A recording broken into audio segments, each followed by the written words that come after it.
de encuestas de opinión que se refieren a este tema, evidentemente dirían sí.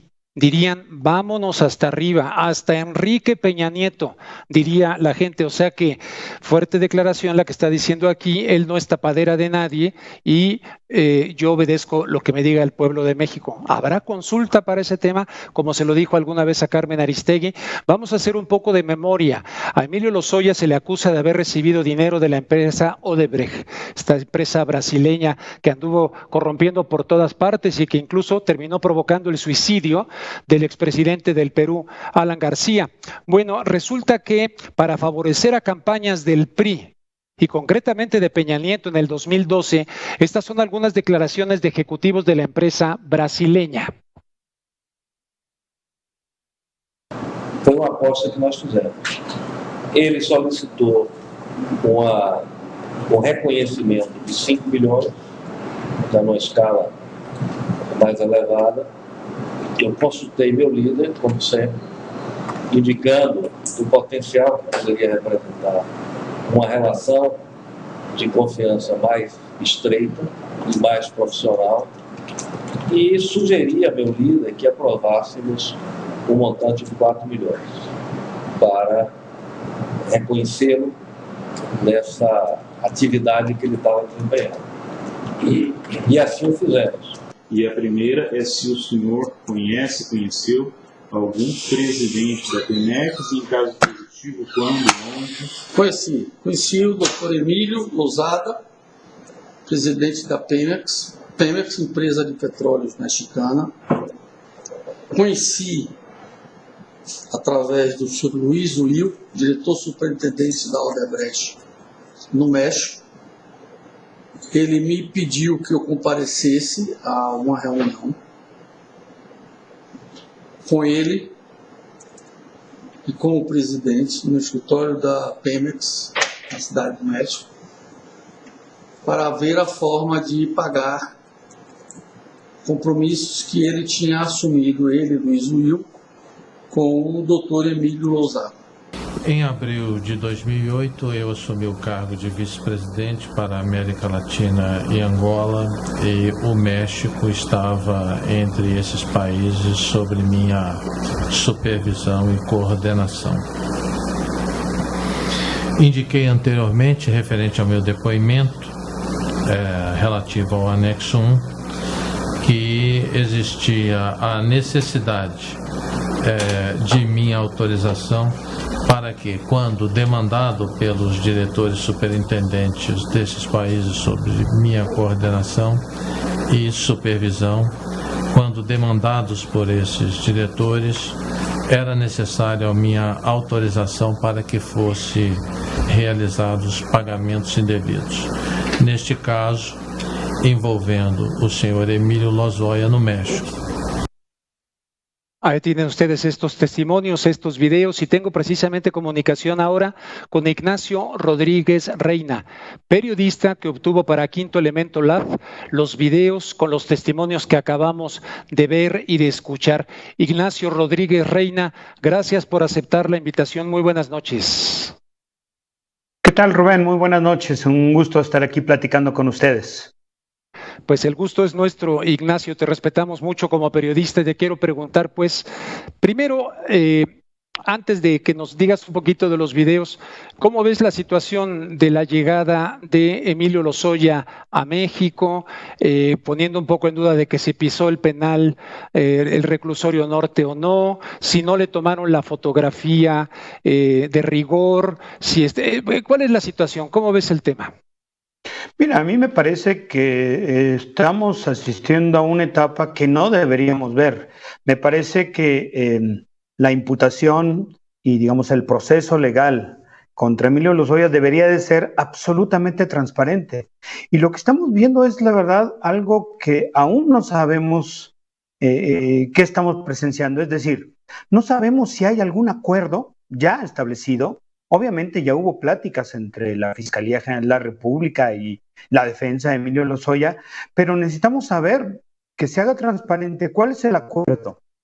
Me parece que como lo poco que hemos visto se ha manejado de una manera bastante oscura, ¿no? Esta primero, circunstancia de que aparentemente o presuntamente no pisó la cárcel, y yo me atrevería a preguntar, Rubén, y a todo el auditorio, es muy probable que no pise la cárcel.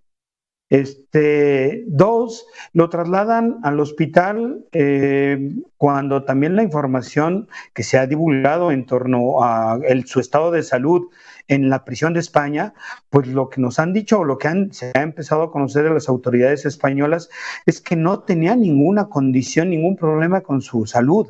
Entonces, es decir, el siguiente paso que deberíamos conocer es, bueno, ¿cuándo se van a hacer las audiencias?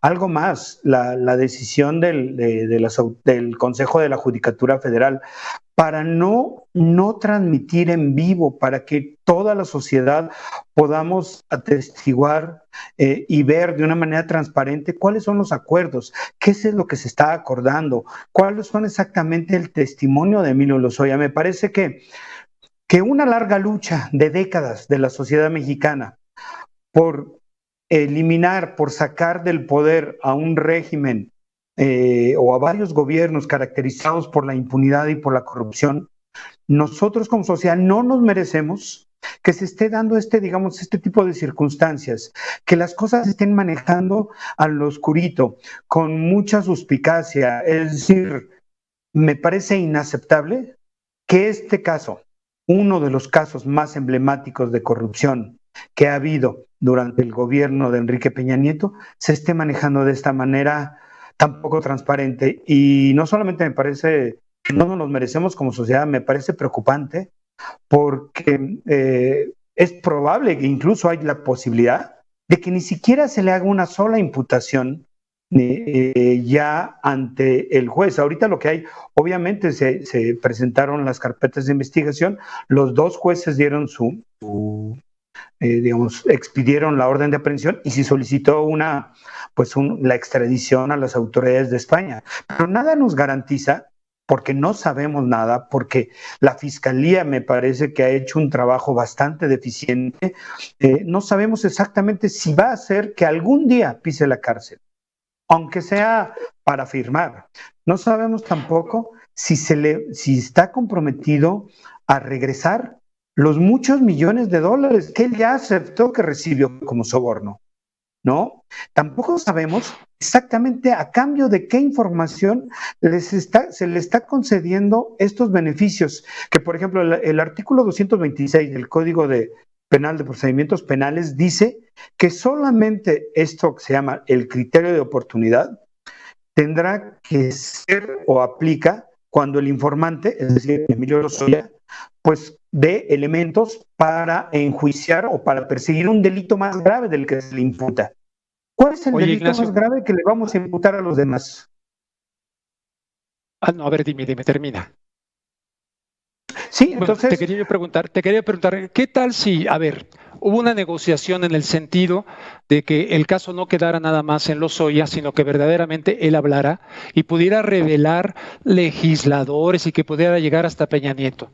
Y entonces, ¿qué tan legítimo pudiera ser en un momento dado? A mí me parece que de repente por un bien mayor, donde quedaran no solamente exhibidos, sino que existan otros responsables, porque Emilio Lozoya no hizo esto solo, evidentemente.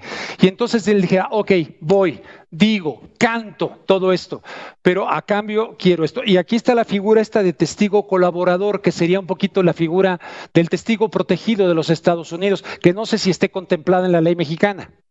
No existe. Los testigos colaboradores, entiendo que se derogaron. Existe el criterio de oportunidad. ¿Pero te parecería válida un acuerdo de esa naturaleza para un bien mayor de llegar a otros responsables en este caso? Sí, siempre y cuando proporcione información de calidad que nos permita exactamente... Mira, en Brasil, que donde surgió todo este tema y donde los fiscales realmente han hecho un trabajo a profundidad, en Brasil hay varias condiciones. Una de las condiciones es que, en efecto, que dé la información que permita conocer toda la estructura criminal o toda la estructura que participó en la comisión de los delitos que se le imputan. Entonces, primero tendría que, en efecto, decirnos, a ver, hacia arriba, ¿quiénes eran sus superiores? Solamente el presidente Enrique Peña Nieto y Luis Videgaray, que era el presidente del Consejo de Administración de Pemex, como en su calidad de secretario de Hacienda. Nos va a dar la información que permita revelar que, en efecto, Enrique Peña Nieto, Luis Videgaray o algún otro personaje de importancia, de primera importancia, participaron en este esquema de corrupción. Nos va a decir cuánto de los 10 millones y medio que recibió de Odebrecht se fueron a la campaña presidencial, porque si es así, eso me parecería importante. Pero si nos va a decir solamente que algunos legisladores, diputados y senadores fueron corrompidos y fueron sobornados para aprobar la reforma energética, aunque me parece muy importante, me parece que va a ser, la verdad, un pequeño fiasco. Bueno, pues trae videos, ¿no? Y trae audios. Y dijo Ricardo Monreal, el senador, que iba a ser esto un terremoto con la información que iba a revelar. Sí, pero yo creo que la sociedad ha estado demandando de verdad una lucha contra la corrupción y contra la impunidad, y el propio presidente Andrés Manuel López Obrador se comprometió a eso.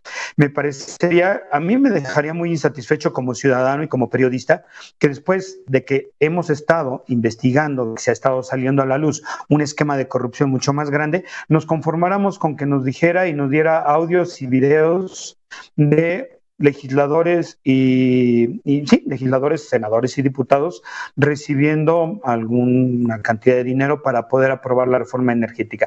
Me parece que sería un desgaste brutal y una oportunidad perdida verdaderamente de evitar que la impunidad nuevamente se instalara en un país que no merece ya seguir con esta estela de corrupción y de impunidad. Bueno.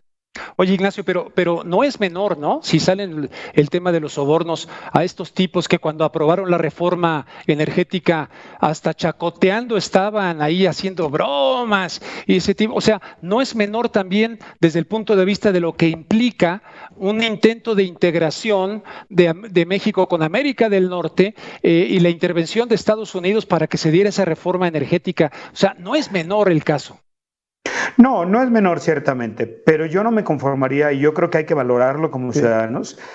Si teniendo la oportunidad de verdaderamente llegar a los niveles muchísimo más altos de corrupción que han saqueado los recursos del país, que nos conformáramos con eso, que yo no digo, yo creo que es importante, no es menor, pero me parecería no sé si la última oportunidad perdida para revisar el pasado y para que los delitos que se cometieron y el saqueo de la nación no quedara impune.